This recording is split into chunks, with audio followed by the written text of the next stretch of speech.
There we go. All right, the committee will come to order without objection. The chair is authorized to declare a recess of the committee at any time. I now recognize myself for 5 minutes for an opening statement. So last week, this committee held a hearing on modernizing the congressional support agencies so they can better meet the needs of an evolving Congress. And one of the most important issues raised at that hearing was the need for better and more timely access to data. In order for CRS and CBO and GAO and the entire alphabet soup to provide Congress with accurate and impartial information about federal policies and programs, they need open access to data that's collected by the federal agencies.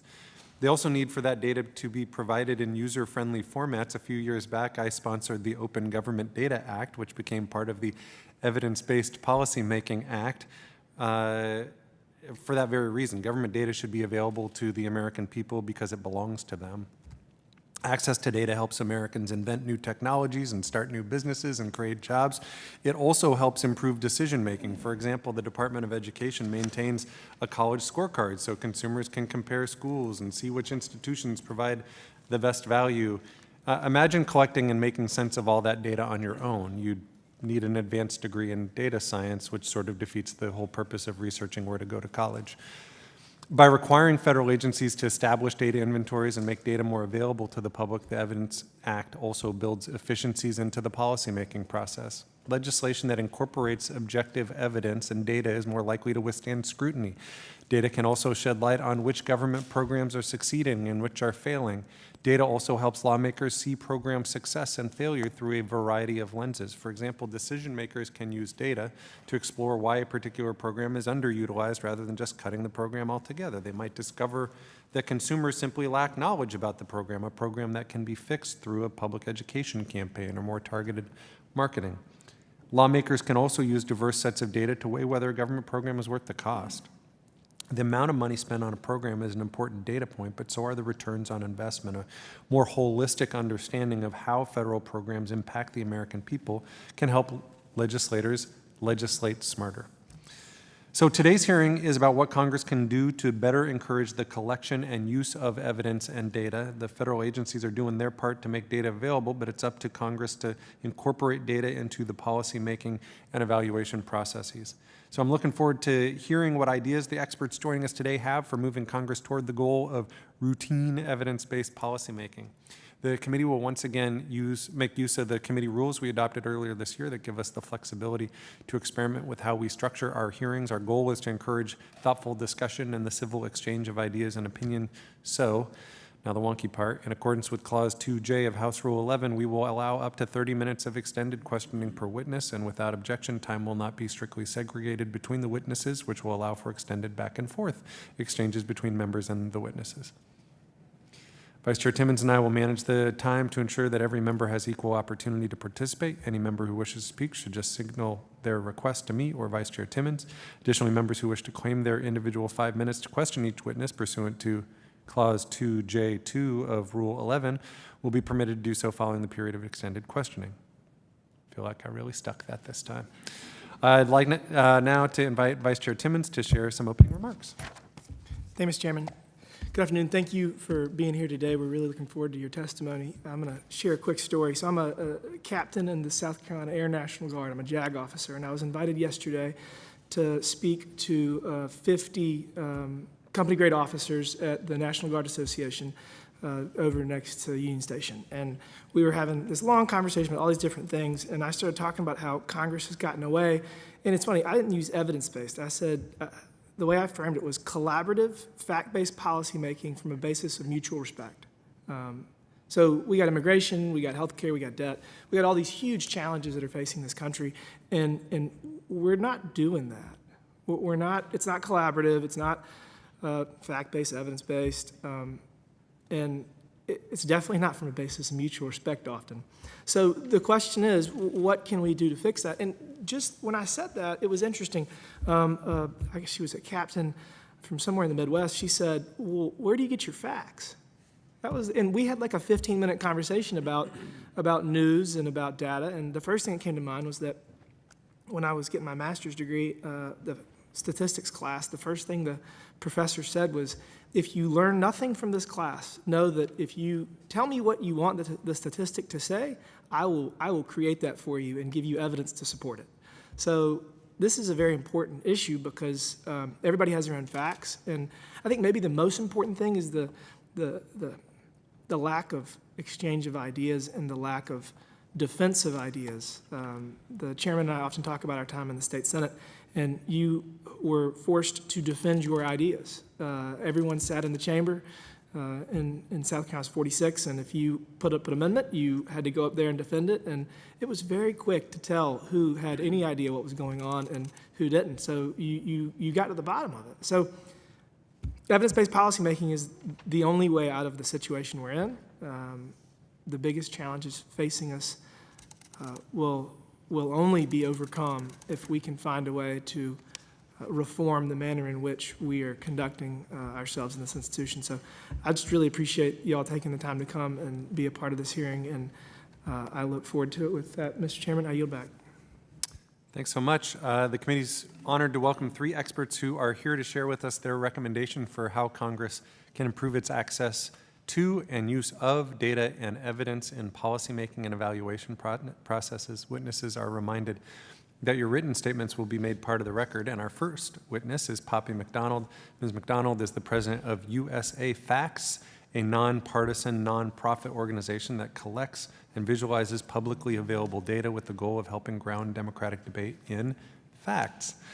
Prior to joining USA Facts, she served as the president and chief operating officer of Politico USA. She was also a partner at Gallup Inc. and helped launch their world poll. Ms. McDonald began her career working for several members of Congress in both the House and the Senate. Ms. McDonald, thank you for being with us. You are now recognized for 5 minutes. Do I turn this on?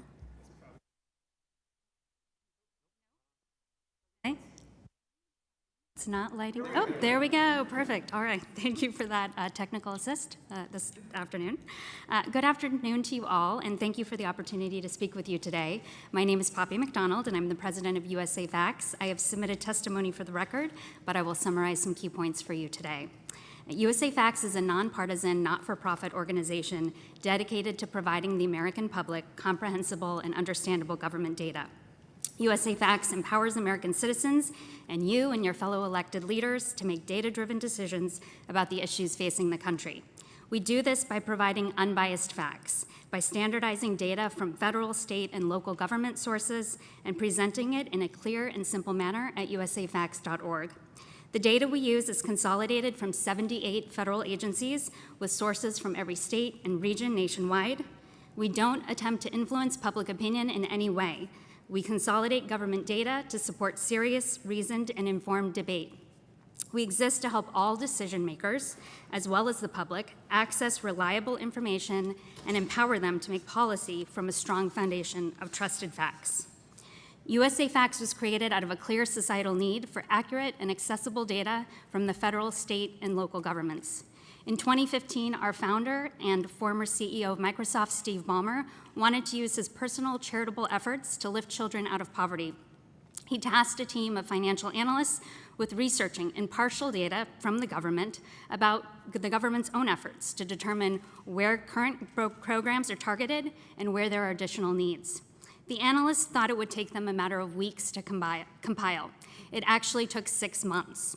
The information these experts were able to compile from the government was disparate, difficult to access, and outdated. Steve asked an important question. Why isn't the same standards for metrics and data that businesses are required to report to shareholders applied to the impact and progress of government programs and initiatives? Aren't we all shareholders in this country who deserve the same access to transparent, publicly reported data? This knowledge gap forces citizens and policymakers at all levels into a difficult position, where they are called upon to make major decisions with incomplete or dated information. In light of this challenge, usafacts.org was created as a free resource for all Americans to have access to trusted facts. To give you the sense of the complexity of our work, there are over 90,000 state and local government agencies, and few have standardized means of reporting information or of consolidating their data. Agency data is often siloed in the process of collection, analysis, and presentation, resulting in confusion and duplication of data. Administrative and statistical data is often collected and analyzed for the sole purpose of implementing programs at a single agency rather than use across agencies.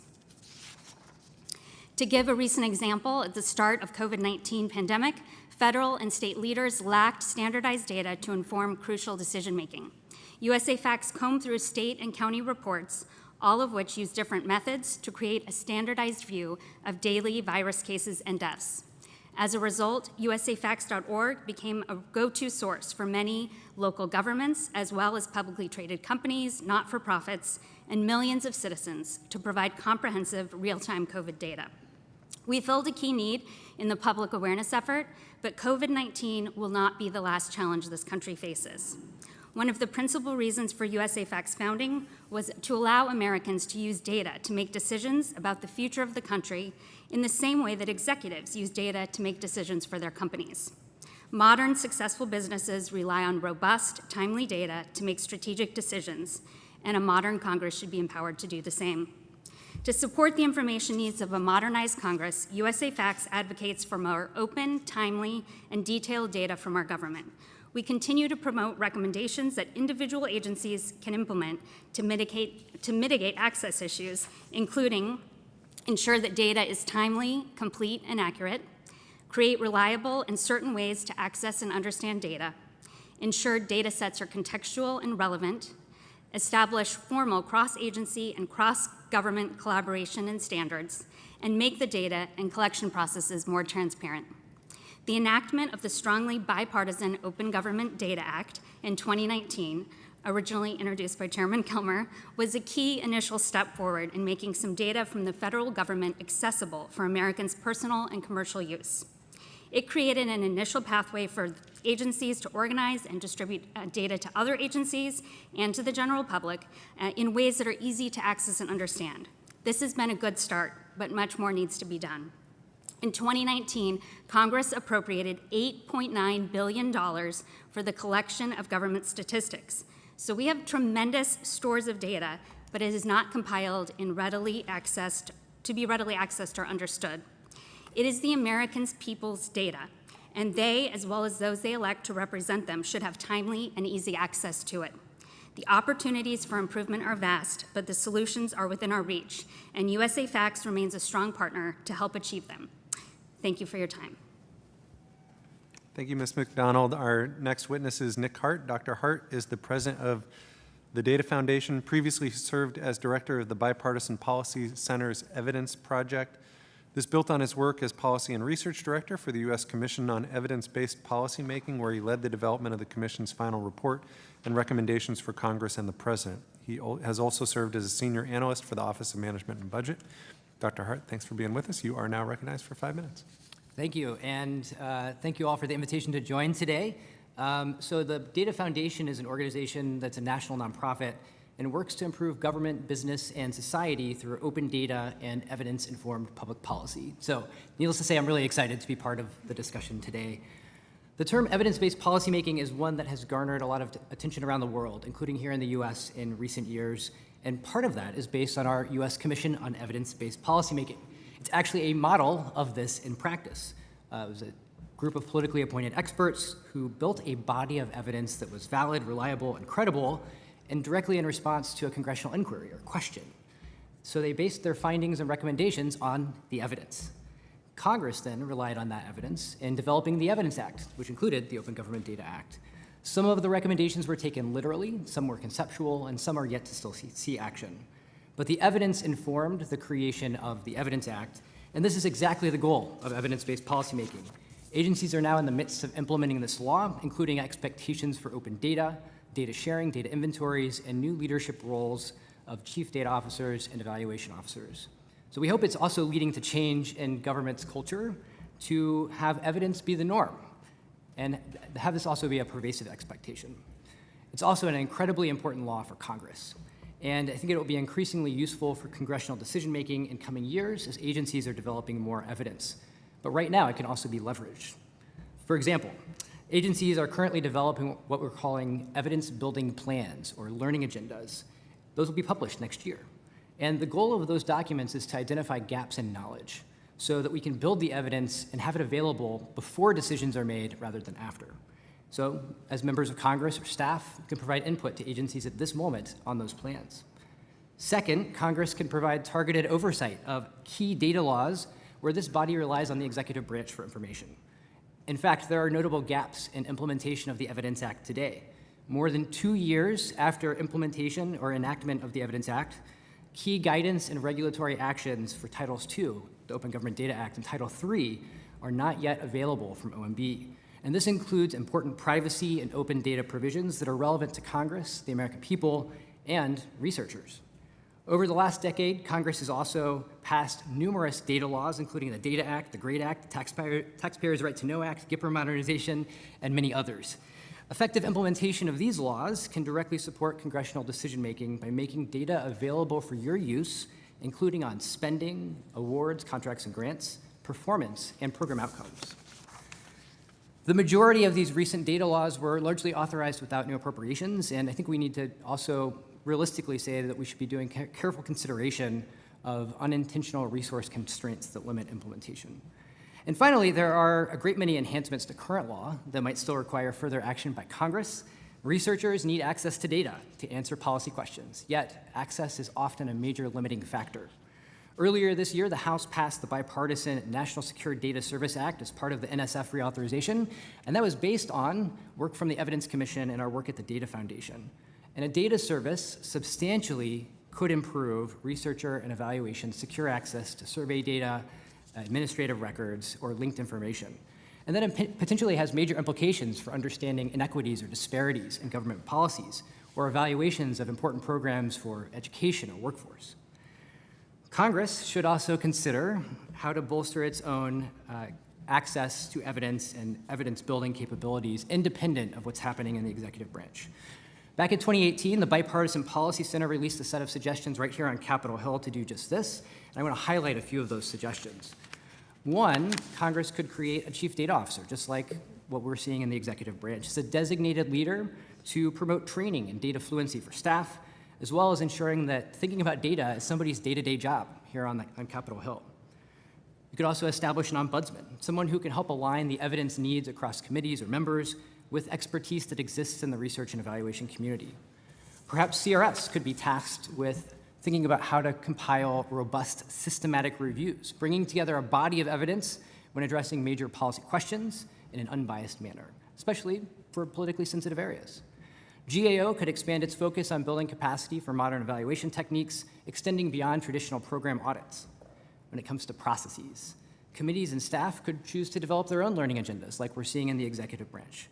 Planning reauthorization schedules to align the time frame that it requires to actually build the evidence that's useful for a reauthorization or changes in the policy design would also be important to plan for. That said, reauthorizations and new programs can be designed to think about evidence and data needs, including the evaluation of important goals and scaling pilot projects. There may be needs for authorizing new data collections or even expanding access to certain data assets to get answers to your questions of interest. Now, these last several items are also things that could be written directly into new legislation. And to do that, maybe there needs to be a capacity here on Capitol Hill for someone guiding that process. So in closing, I'm really encouraged that this committee is taking such a thoughtful, deliberative approach in strengthening the institution that we're in, while recognizing the important role evidence plays in your decision-making. I'm confident evidence-informed policymaking is one approach to establish greater trust between the American people and their government. It's also important for good governance. So thank you for your leadership on these issues, and I look forward to the questions. Thanks, Dr. Hart. And our final witness is Tara McGuinness.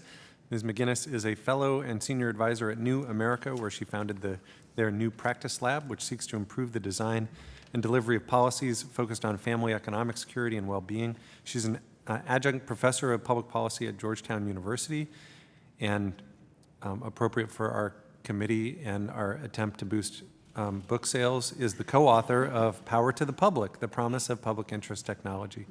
Prior to her current position, she served in the Obama administration as the director of the White House Task Force on Community Solutions. Ms. McGuinness, you are now recognized for 5 minutes. Thanks for being with us. Thank you so much, Chairman Kilman, Vice President Timmons, members of the committee. I'm so grateful to be here today to talk about the task of equipping Congress to really work for the public in the digital age. In particular, how you can use data to make better policy and really deliver outcomes. While the millennium has brought a ruthless focus in the private sector to data for delivery, customers have been tested with messages and imagery, tweaking even the timing of emails to increase how we purchase things. This modern toolkit is not accessible to congressional leaders who are trying to bring basic benefits to citizens. Before I speak to you about the steps, and I have more detail in my written testimony that you could take to effectively use data, I do just want to stop and pause and talk about coffee. Starbucks coffee. Starbucks uses an immense combination of user research and data to drive decision making. They test what works from menu offerings to demands on a sunny day versus a rainy day. There are far more resources available today to Starbucks than to assist the US Congress in using data to make decisions. And that has to change, and your work has been a critical part of that. Coffee isn't nearly as important as a single thing that any committee does here, from providing safety for Americans to keeping our water clean to providing effective vaccines. And I share this, this became pronounced in the COVID-19 pandemic, the unprecedented urgency, you heard this from Poppy, about understanding everything from tracking the spread of the virus to delivering economic assistance in real time. At the core of each of these challenges was a data problem. And modern tools are required not only to build these data sets, but also, as you heard from Nick, to interpret these data sets and what they mean and how you can take action on them. I'm going to focus on 4 key recommendations for this transformation to drive outcomes, and I have greater details in my written testimony. First, we need real-time, machine-readable data on government priority programs to see what is working and what isn't. I'm happy to talk about my experience of this on healthcare.gov. Second, we need Congress to be a place where the best and brightest technologists, data scientists, designers, and engineers go to work, because the policies that you make are essentially delivery, and delivery is policies.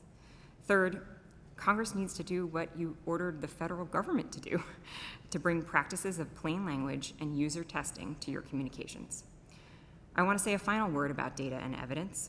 It really doesn't matter if you build data and evidence capacity if you don't have a willingness to learn and change what works and what doesn't.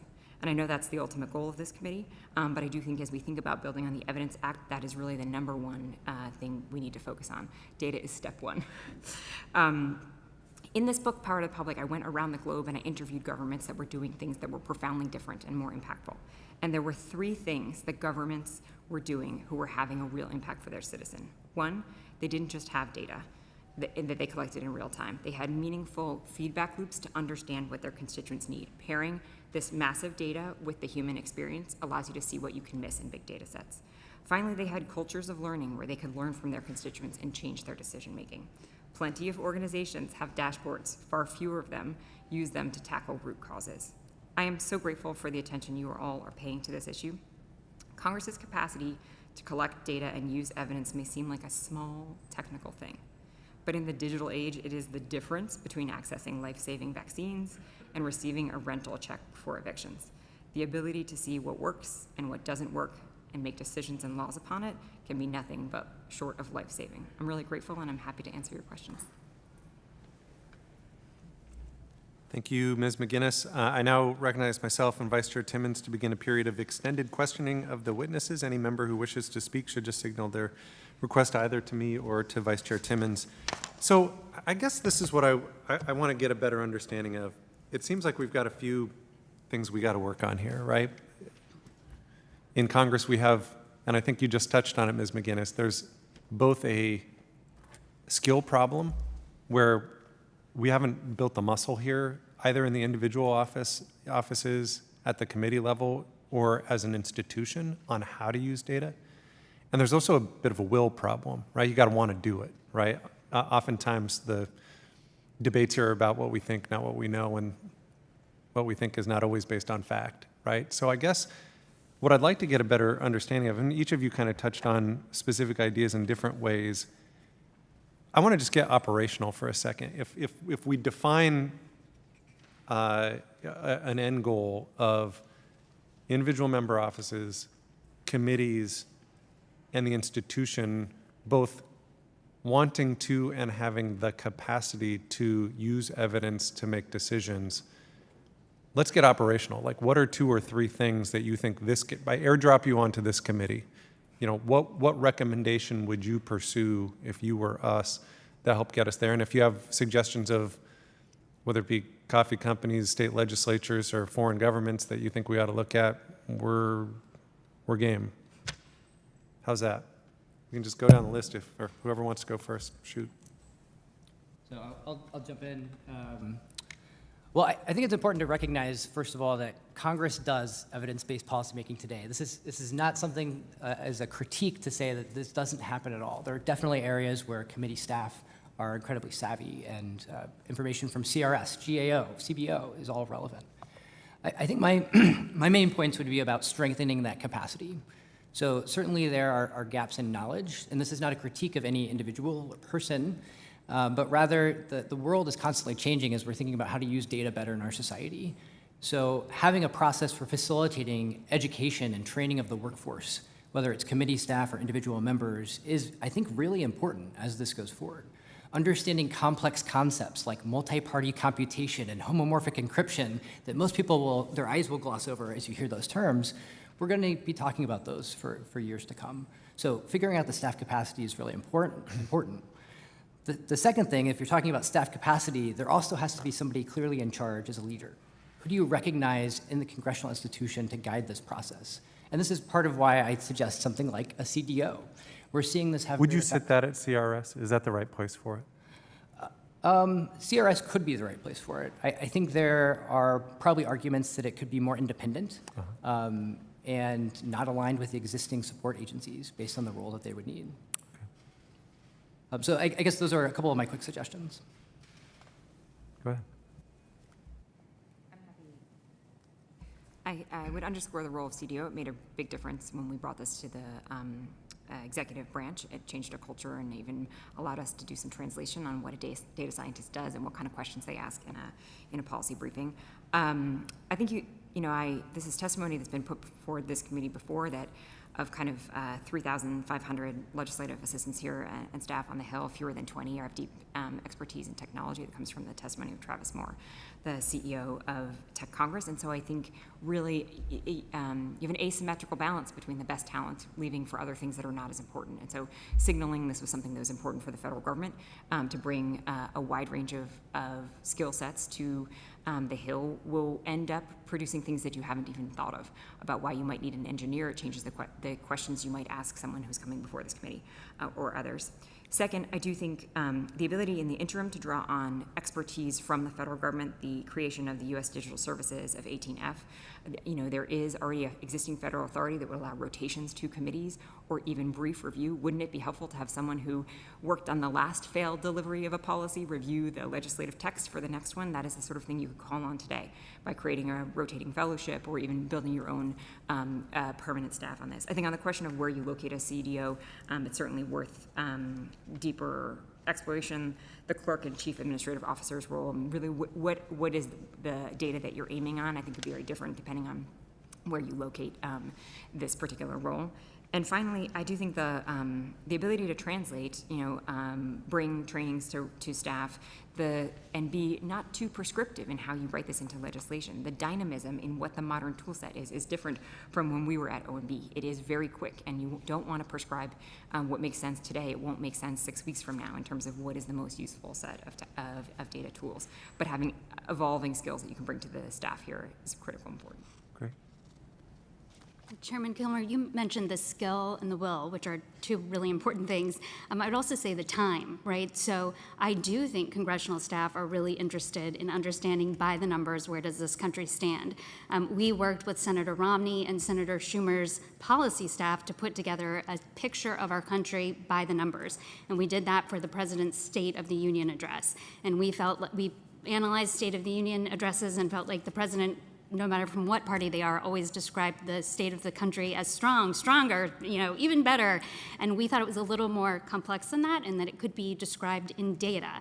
To pull together, though, a picture of our country by the numbers, which Republican and Democratic staff were very inclined and excited to do and help advise us on, we had to pull 56 data sources across 19 federal agencies. So to think that an individual staff member in one congressional office, even if they had the skill and the will, could go about pulling together a portrait of that on their own. It took USA Facts about 3 months. By the time we pulled that data together, we created visualizations that were understandable by the public, and we built that functionality in a publicly accessible way at usafacts.org. So I would just think about, is there somewhere within Congress that can be built with those kind of capabilities that can support staff who do have the will? And I'm not sure that putting that skill in every single congressional office, I know how small those offices are and how hard they work to support constituents' needs.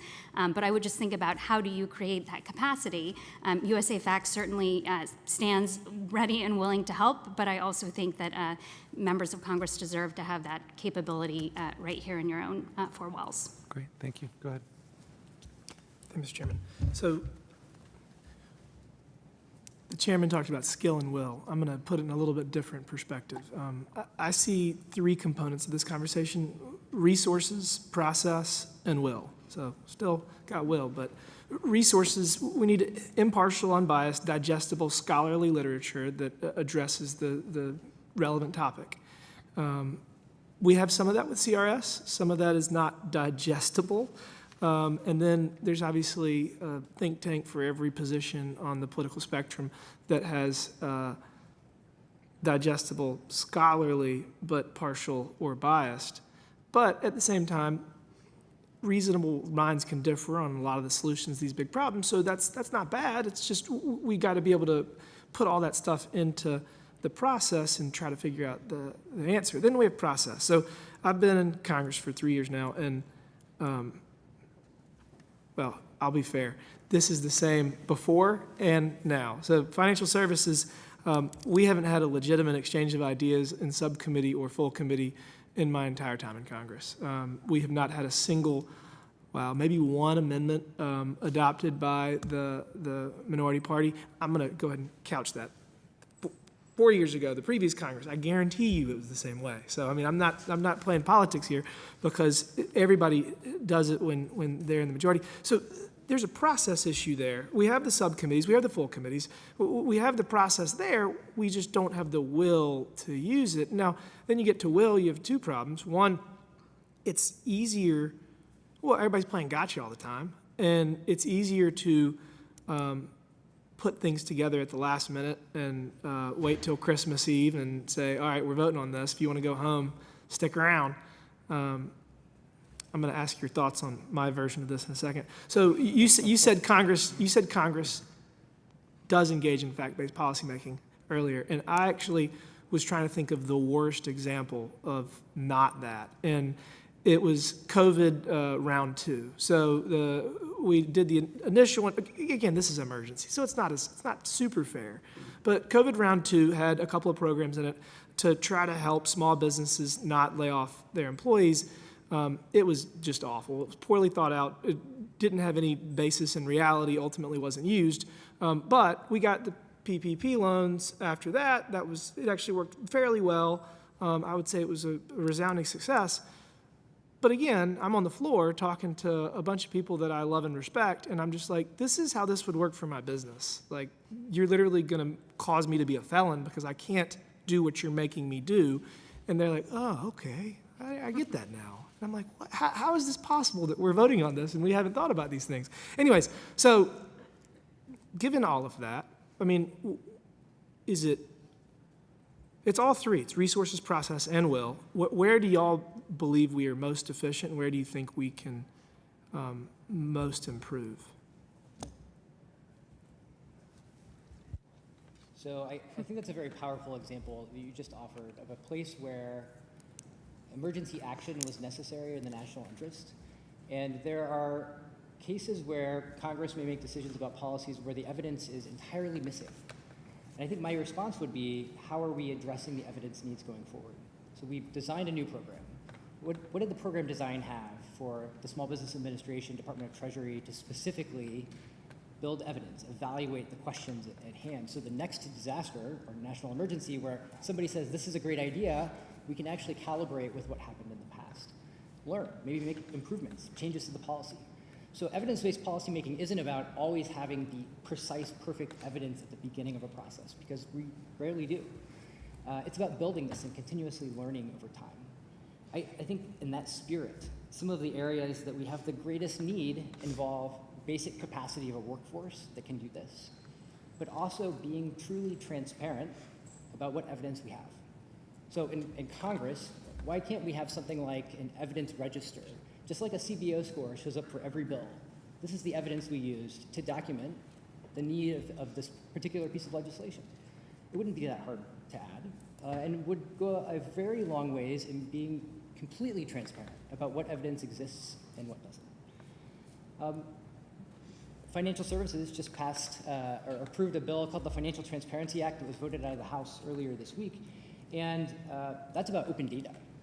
And certainly there are plenty of areas where the openness of information also enables us to have honest debates about the credibility of the data, the meaning of it, but also applying it for drafting legislation, understanding the context of a problem. So frankly, we need to do that more. Yeah, I might just add on to what Nick said about, you said resources, process, and will. How do we create the will? And maybe it is thinking about the process. I know there was a Republican effort before to say for every piece of legislation, we need to talk about the fiscal impact. How much is this going to cost? How are we going to pay for it? What about a requirement, a bipartisan requirement, to say, let's talk about the impact that this legislation is supposed to have. We may disagree on what the right policy solution is, but let's talk about whichever policy position moves forward, what are the numbers it's supposed to drive? This is the population it's intended to serve. This is how big that population is. This is what we hope will change over time, and this is how we're going to measure it. And then we can judge the effectiveness of that policymakers and citizens by, did it move that number? Did we go in the right direction? It's very similar to how businesses, right, make decisions. I do think as you move toward that, though, you're going to find there are challenges with government data. It is dated, it is old. Just going to the fiscal example, when we do a 10K for the government, which is required by the SEC for corporations who are publicly traded to provide that information to their shareholders. For our 2021 10K for the government, we were using 2018 data. You can imagine, you talked about running a business, or Steve running Microsoft, trying to use data that is 3 years dated to see, are the decisions I'm making today having an impact? And certainly the SEC wouldn't settle for a publicly traded corporation using 3-year-old data to report to shareholders in an open and transparent way. So I do think there's a real opportunity to think about how to make that data and that transparent real-time data part of the process, and then that will hopefully get agencies in gear to start providing that in a more public way. But I would say it's not just at the federal level. The reason we use dated fiscal information when we're rolling up local, state, and federal fiscal data is because we know what the federal government gave to states, but by the time then counties report to states who report back to the federal government, that's where you get that 3-year lag. So it really is looking at the pipeline problem. We saw it with COVID, but we see it with fiscal and other issues as well.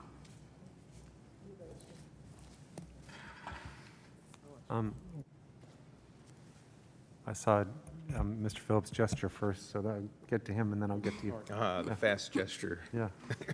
I won't say what gesture. But, Yes. Thank you, Mr. Chair. First, I wanted to say, Ms. McGuinness, that the Urban Studies Degree Holders Caucus in Congress is a very small one. I think it's just me, so I wanted to salute that connection we have. And I want to thank all of you. This is my favorite committee in Congress for reasons you can surely understand. As we talk about this issue, I happen to be one that believes that the data is there. We can certainly do better at aggregating it, consolidating it, and sharing it. But I would argue to my colleagues that unless we digest it together, we perceive it differently. And I think we have to find better mechanisms by which members of Congress are in the same room in front of the same people together. Hearings don't do it because, as you all know, witnesses typically are Republican witnesses or Democratic witnesses. There's a baked-in bias, at least we perceive. So I'm glad we're having this hearing. One of my questions is actually relative to my state. The Pew Trust, as you all know, had a Results First initiative, I believe you're aware. They named Minnesota one of the states at the forefront of evidence-based policymaking. Are there other states or other initiatives of which you're aware, any of you, that we might look at and consider bringing to Washington that are working?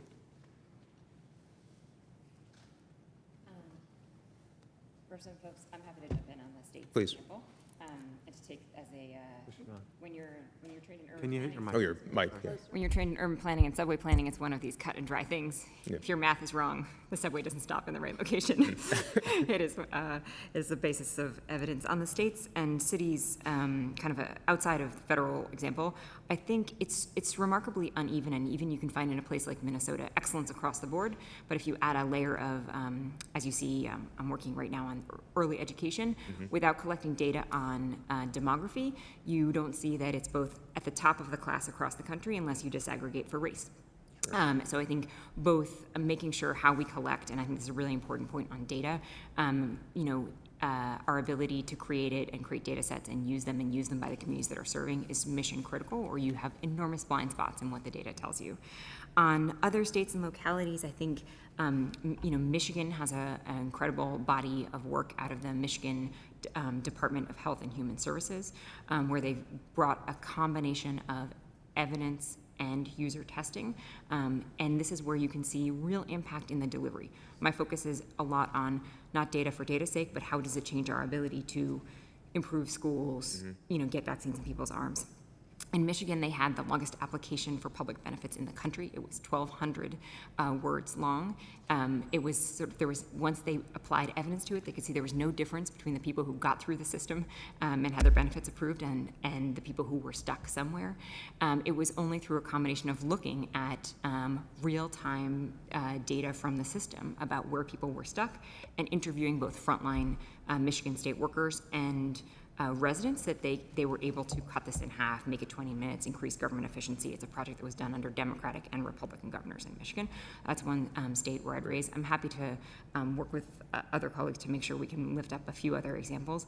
But there's both state level and I think city level to some extent. The evidence regime has come quite early to a number of the country's municipalities where you have better instrumentation on city level data in a number of places than you see even at the state level. I think state is a place where this capacity needs also to be built up. Okay. And any municipalities that we should take a look at? Yeah, and frankly, it is like often you will have one agency in a city, like I was just yesterday in the city of New York, where some agencies are excellent and other agencies it's like no man's land. And really the ability to have a constituent in a city feel the difference is about having their experience across agencies work. So there is actually a nationwide competition to rank cities' open data run by What Works Cities. It's a Bloomberg philanthropies program that basically does very vigorous ranking of cities' use of data and evidence, and I'm happy to provide further materials on it. Interesting. Thank you.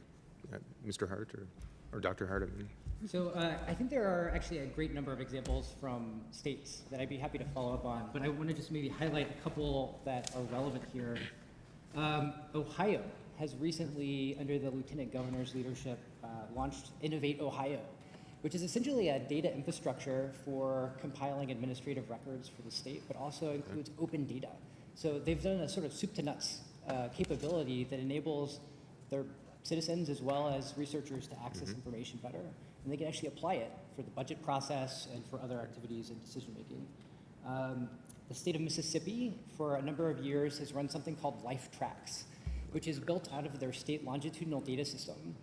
It's a way of linking education and workforce data to look at long-term outcomes.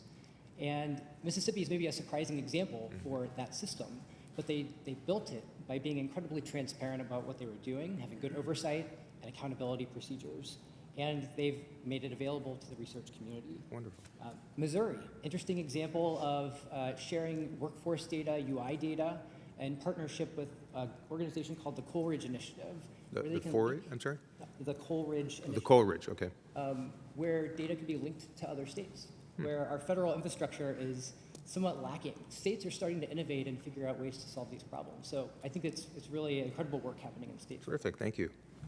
Ms. McDonald? I'll just give one quick example. I will say the FRED, which is the St. Louis Federal Reserve, if you go to their website, we look at it as a fantastic example of making government data publicly accessible and visualizing it in a way that's understandable to the public. Great. Thank you all very much. Mr. Latta, go ahead.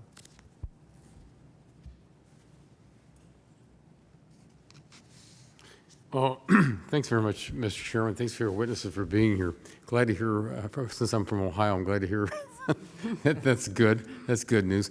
Well, one of the things that, that we deal with sometimes, with some of the, I think, Ms. McDonald, you said with 78 different federal agencies out there, the amount of data and reports that are being generated, one of the things I've always commented on, we want to make sure that they're not just generating something just to generate. Because, I don't want people to be getting paid by the word down the road, because then again, what are you going to do with it?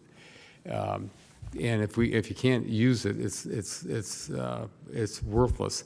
So one of the things I always start off with a question as to is how much is being generated out there. Just maybe you can give me a short answer. Do you think that we really don't have to have on the federal side that's being generated right now? The question was how much?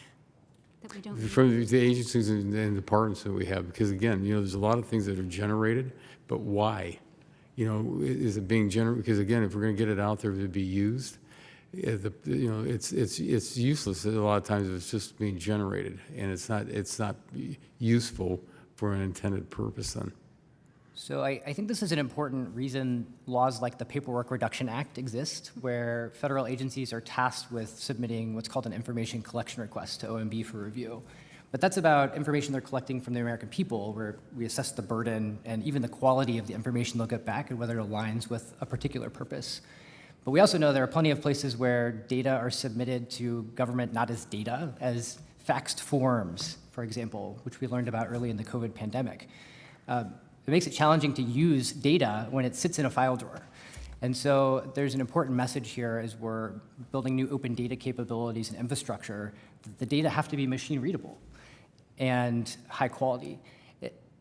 There's a process also happening under the Evidence Act that I'll mention directly in response to your question, that agencies are being tasked with developing data inventories.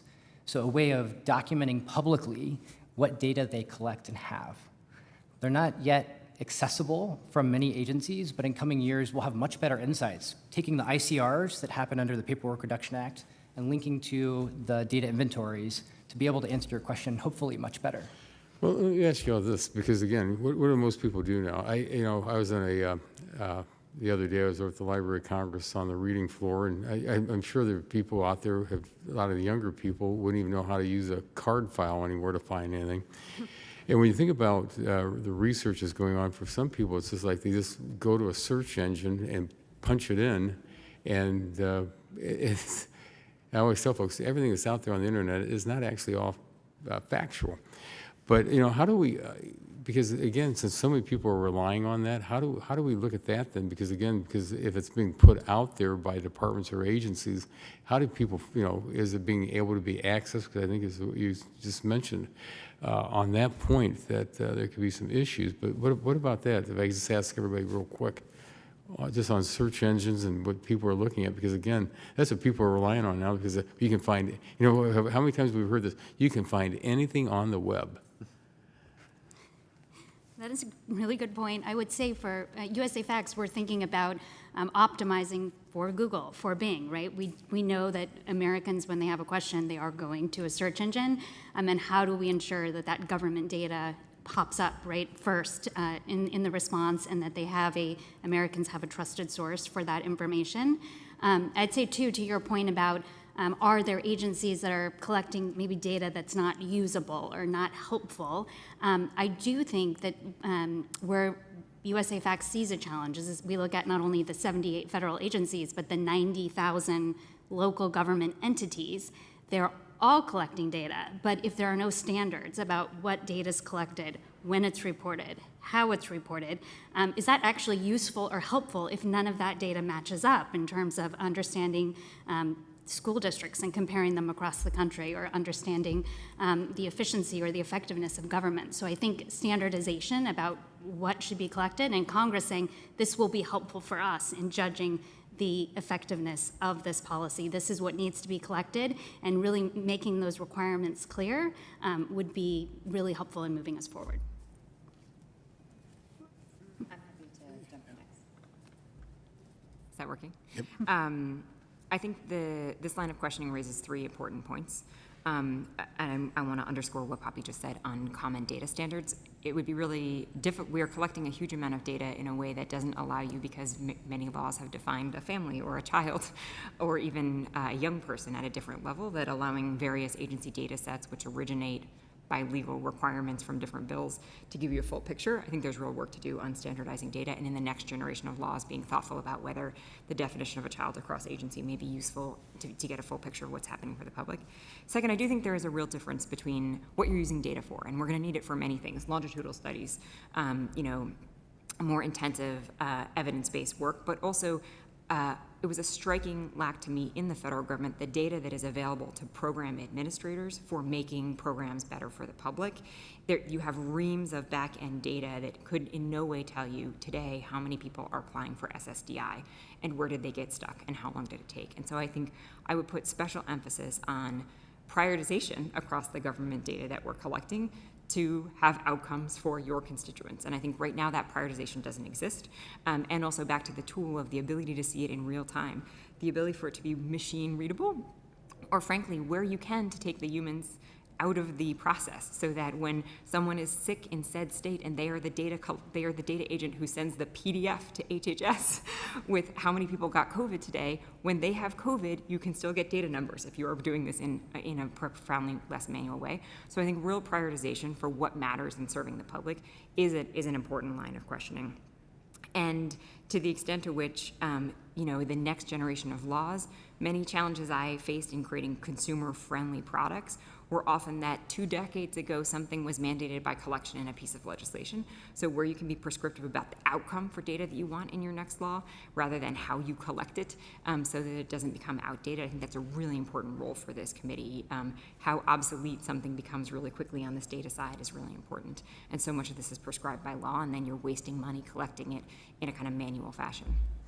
If you'd indulge me for just one last question, because again, this, as we look at what's being collected and how it's being presented, Ms. McDonald, in your testimony, you stated that why isn't the same standard for metrics and data that businesses are required to report to shareholders applied to the impact and progress of government reports and initiatives?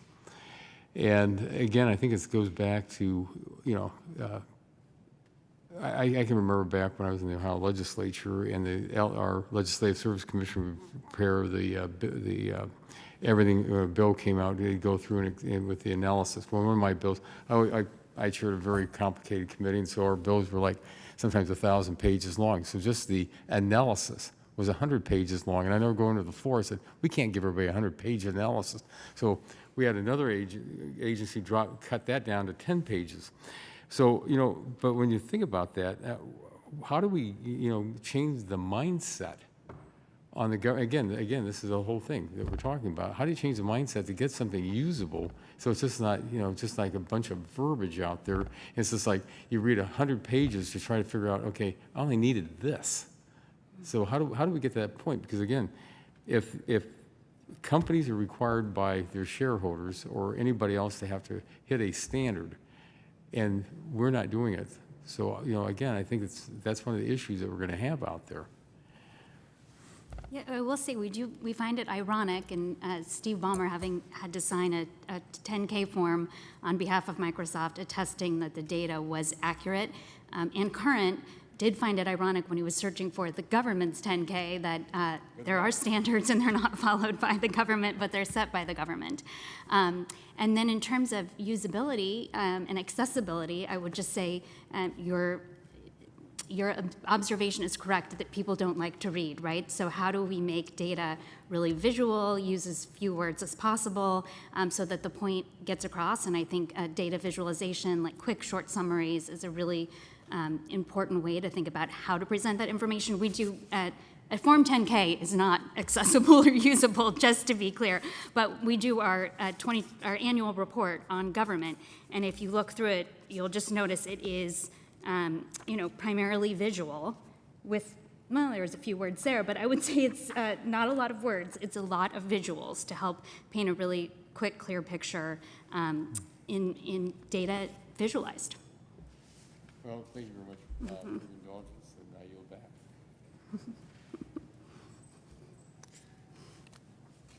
back. A few of you touched on the Evidence Act, and Dr. Hart, you talked about some of the other policies that Congress has passed trying to drive the use of data. So let me ask two things on this front. You said some of these things have been authorized but not appropriated to. Can you get a little more specific for us in terms of things? Again, I airdrop you onto this committee. If there are things you think we should recommend get appropriated to, that's something in our, that's something we can do. The other thing I want to ask, and I'm going to tee this up just so folks can think about it. What would Evidence Act 2.0 look like? I mean, you've said that there are some gaps. If you've got some perspectives on things that are, our committee or working in tandem with other committees ought to be thinking about in that regard, I'd value your direction. So a couple of reactions both on the appropriations and the Evidence Act 2.0. So my organization conducts a survey of the federal CDOs each year, and gaps in resources, it's a very common response across the federal CDO community. Some of these offices are one person in large cabinet level departments. Many are staffed through lone fellows across agency apparatuses. So if we're serious about data governance for the executive branch, we have to be able to invest in it. Yeah. Evaluation, similarly, as a field, as a function of government, is often underinvested in. Some agencies have what are called set-aside authorities, so they can take a portion of an appropriation and allocate it for evaluation. Some have direct funding. Many have no explicit funding. So even though program evaluation is now designated by OMB as a core function of government, which the Evidence Act contributed to, many agencies are still dramatically underinvesting in the field. As for Evidence Act 2.0, there are a number of recommendations from the Evidence Commission that offer an easy starting point for ideas to explore. Those recommendations were unanimous across the politically appointed members, Republicans and Democrats, and the Evidence Act included, frankly, some of the recommendations that were easier to do, particularly in short order. But the vision of the Evidence Commission was always that some future legislation would step in to address the remaining 11 recommendations. And that includes the National Secure Data Service to deal with some of the data access and linkage issues that are really at the heart of evidence building. So I think that's a pretty safe place to begin exploring. We've talked about data standards just in the last couple of minutes, and I would also really highlight the need for processes, very clear processes to identify when we need data standards. That's great. Anyone else want to swing at that pitch, or? I think on the 2.0, I'd strongly associate myself with existing 2.0 recommendations, but also this recognition that to carry out these recommendations involves talent and time and resources, and so that these twinning of the tech talent proposition.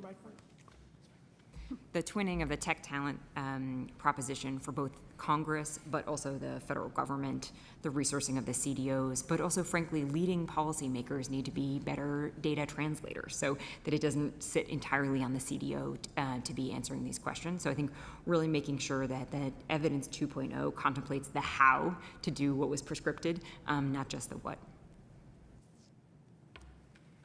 I think Dr. Hart already shared this in his testimony, but I will say that shouldn't Congress have its own chief data officer and its own capability? I would say definitely not for duplicating data that already exists in the federal government, but for accessing that data and making it available to members of Congress and their staff for decision making.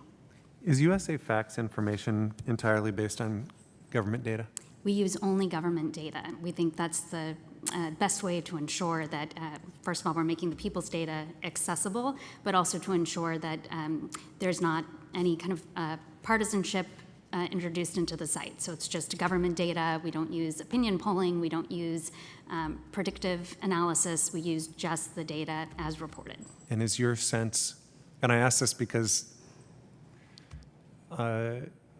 one, some of you have spoken to some of the deficiencies with regard to federal data, and two, not everybody trusts the federal government right now. So is your sense that there's legitimacy to those numbers, or or have you seen gaps that, I think it's important if our committee, just to zoom out for a second, I think one of the things that's broken in Congress is oftentimes when we engage on issues, the first questions that people ask are who's for it and who's against it, not what's the problem you're trying to solve and how does this solve it, right? And that's, I think, something that needs to change, and I think evidence is very important in that regard, particularly if people trust the evidence. So can you assuage our concerns on that?